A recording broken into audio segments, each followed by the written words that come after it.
In this video, I'll go over my tmux configuration updates as of today. I have applied a lot of different tmux changes ever since I recorded my last tmux video. So I want to share all those changes with you and let you know which tmux options I really use. We're going to go over my configuration file, which is the one shown here in neovim, and we'll go over the most important options or features. At the very top of the file, you will see this source line. Let me open this file. I'm going to press GX. Notice that it opens it in neovim. And here I just have a set of colors. So how does this work? I'm going to press Hyper-C-N on my keyboard. That is going to bring this FCF menu. And I'm going to choose a color scheme here. Let's choose this dark puccine.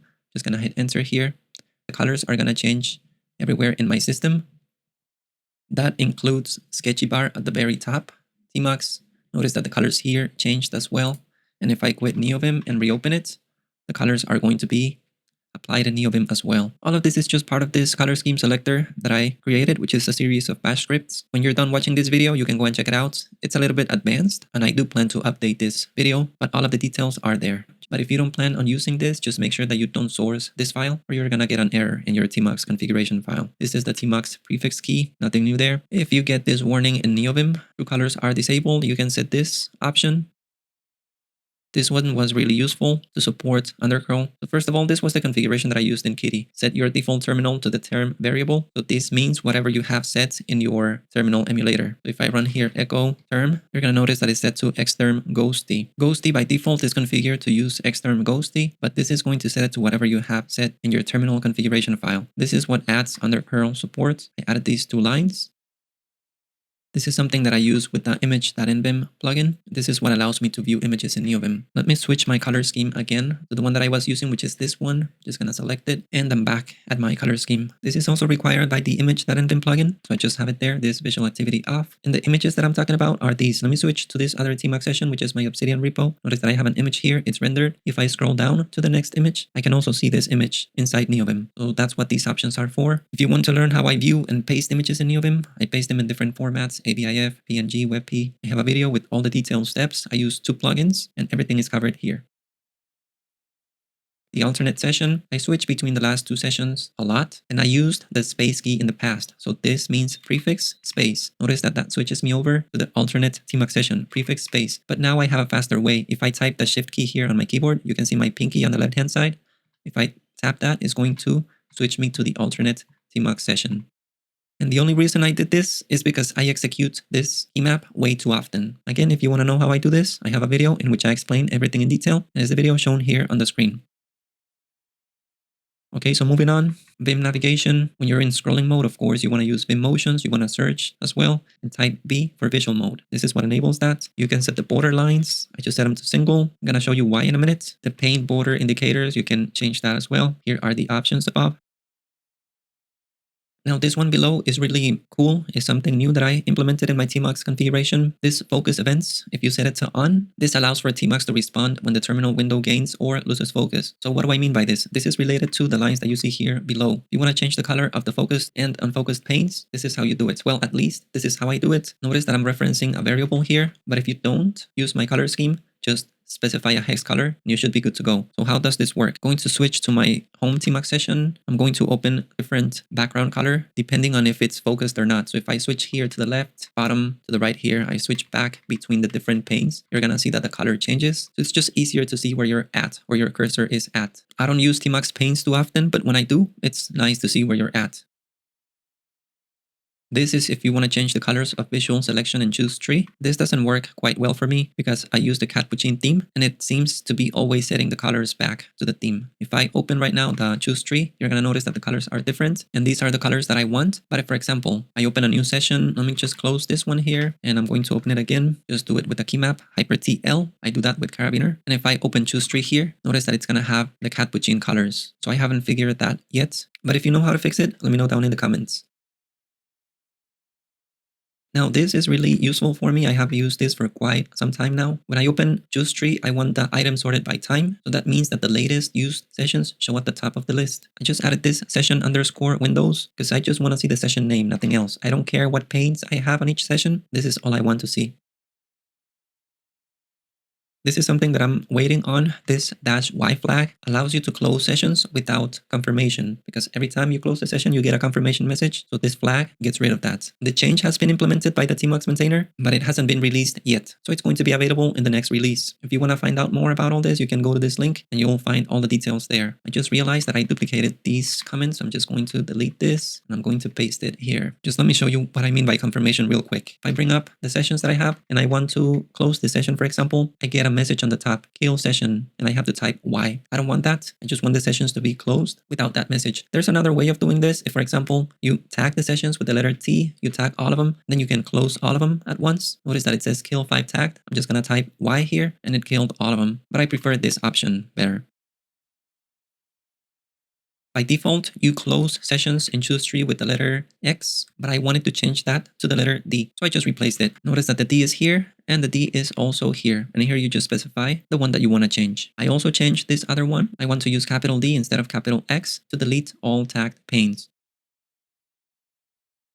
If you want to search your sessions using an FCF menu, I found this information here, so you can go to this link and you're going to find the details. Let me show you how this works. I'm just going to open a few sessions first. Just going to press Hyper-TU, that brings my Obsidian session, Hyper-TL, that brings my blog post session, Hyper-TH, that brings up my home session. I'm going to switch to my dotfiles latest session, Hyper-TJ, and now I'm going to press prefix Alt-S. Notice that I get to search for the different sessions here. If I type Obsidian, hit enter, and I switch to that session, I can go back to my previous session by pressing Shift. But I never use this. It's just something that I left there. The way that I navigate sessions is with the built-in tmux function. Just using this, and as you were able to tell, I just have a letter assigned to each session. I use the prime-against tmux-sessionizer script, and that is what allows me to quickly jump to each session by using a single key map. So I don't have to think about going to a specific session. I want to go to my notes, just press Hyper-TU, and I'm there with a single key map. This is another one down here, FCF menu to kill sessions. I don't use this as well. I just kill sessions the way that I showed you above. But if you want to implement this or see how it works, I'm just going to press prefix Alt-Shift-S. That's just the way that I set it up. So you can choose a session and it's going to kill it. I don't do this. The way that I do it is by either tagging all of the sessions and clearing them, or by pressing the letter D. And hopefully I'll be able to do that without a confirmation in the next few months. These two are basic. Create vertical splits or the horizontal split. How to navigate across the different panes in a window. I use the vim-tmux-navigator plugin for this. Notice that I open 3 panes, so I just navigate between them by pressing Ctrl and H, J, K, or L. This other one switch to Windows 1 through 4. I don't normally use tmux windows. Sometimes I do have the need to use them. So let's say, for example, that I'm here, just going to type prefix C, prefix C, prefix C. I created these 4 key maps so I can switch between 1, 2, 3, or 4. So if I want to go to 1, it's the prefix U, 4, prefix P, 2, prefix I, and prefix O is to go to the third one. So it's 1, 2, 3, and 4, U, Y, O, P on my keyboard. Something that I forgot to mention here is how I switch between the last 3 sessions. I use carabiner elements in macOS for this, and I just remapped the down arrow to a better touch tool key map. What do I mean by this? Notice which are the last 3 sessions that I have here: dotfiles, home, and Obsidian. So sometimes I need to be switching between the last 3 sessions, not only 2 sessions. For that, I have the shift key, so that switches back and forth between the last 2 sessions. But sometimes I need to navigate between the 3. So if I press here the down arrow on my keyboard, notice that I'm in latest right now. Now it went to Obsidian. Now it's going to go to home directory. If I type it again, latest, again, it goes to main directory. If I type it again, home, latest, main, home, and latest. So that's just something that I set up in carabiner elements.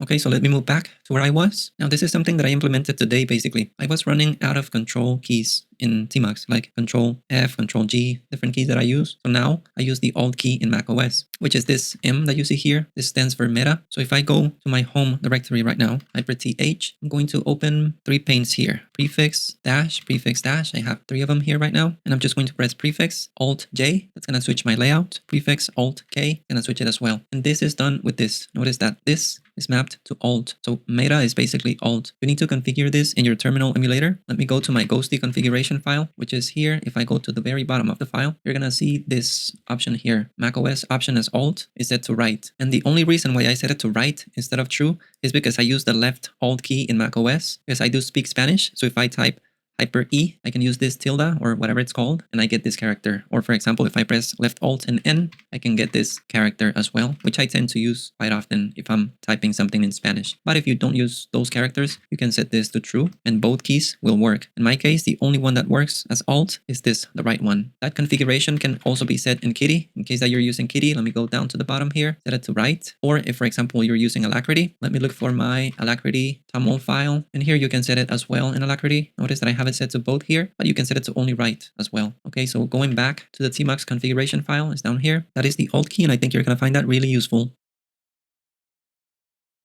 This is the tmux-sessionizer script by the Primeagen. This requires a dedicated video on its own because it's a very large configuration that I have here. But just to give you a quick overview, this is what allows me to switch between sessions really quick. Hyper-TU switches me to Obsidian. If I type Hyper-TJ, that switches me back to my dotfiles latest. If I want to go to the home directory, Hyper-TH takes me there. If I want to SSH to any of my hosts, I press Hyper-EN. It's going to show me a list of the hosts that I have configured in my SSH config file. I can choose one, or I can directly jump to a host. If I type Hyper-EJ, that is going to SSH to this Docker 3 server that I have. I'm just going to clear this, and I'm going to go back Hyper-TJ to my dotfiles latest directory. This is just to reload the tmux configuration. Pane synchronization, I do that with capital Q. So I'm just going to type prefix, capital Q. Notice at the very top, it says here, synchronized panes. So you can see if panes are synchronized or not. What does this mean? If I go here to the home directory, I'm going to synchronize the panes here. Notice that it shows there synchronized panes, and I'm going to run a command. It's going to send it to the 3 different panes. I can run here neofetch, for example. Notice that it sends it to the 3 different panes at the same time. So that's what this does. I'm just going to unsynchronize this. I type in capital Q again. This is in case you want to go to the previous window because I'm using P to go to the window 4. If you want to maximize or zoom a pane, what do I mean by this? If I go to the home directory and I want to work specifically only on the pane in the middle, I'm just going to unsynchronize these first, prefix, then capital Q, and I'm going to type prefix, capital M. Now this pane is maximized. Notice that you get these symbols here just to let you know that you are working with a maximized pane. Otherwise, you wouldn't know. So if I type prefix, capital M again, it unmaximizes the panes. Where did I get this tip from of the little symbols there when maximizing the panes? I'll let you know where I got the idea in a minute. I have it down here in the comments somewhere. This is when you resize panes. I don't do this, but you can change this number. If you want to change the key binding to enter copy mode, the default is prefix and open square brackets. So I just switched it to prefix V, which is way easier. So if I type prefix V, I'm in copy mode. What is this mode used for? Let me go again to my home directory. I'm just going to maximize this pane and I'm going to enter copy mode, prefix V. Notice that you see this pink thing here on the right hand side. That means copy mode. And I can select stuff here. Let's say that I want to copy the output of this command and grab it, yank it with Y or copy it with Y. And this is copy mode. I made it even easier for me. If I hit the up arrow key on my keyboard, which I don't use at all, so notice that I'm going to press that right now and I'm in copy mode. Now I can navigate this here and I can hit escape to exit out of this mode. I'll let you know how I did that as well. If we keep scrolling down here, this is where I bind escape to exit copy mode because the default, if I remember correctly, is Q. So I just changed that. If you're in copy mode and you want to copy text or enter visual mode, this is what does that. V to select and Y to copy. This section here is really useful as well. It allows me to press GH and GL to go to the beginning or to the end of the line when I'm in copy mode. What do I mean by this? Let me go back here. So just let me go into copy mode. I'm just going to type this key. Let me go to this line packages. Let's say that I need to copy from here all the way to the end. I'm going to press V. That is going to put me in visual mode or select mode. And then I'm going to press GL to copy or to go to the end. So it just allows me to navigate faster when I'm in copy mode in tmux. So GH takes me to the beginning of the line. GL takes me to the end of the line. And I usually do this when I need to select text. VGL to select this till the end. This one, I don't think I use this. I rarely drag with the mouse. What is this here? Send the same command to all panes windows in the current session. Let's go back here to my home session. I'm just going to unmaximize this. And I have multiple windows here. Notice that I have 4 windows at the top.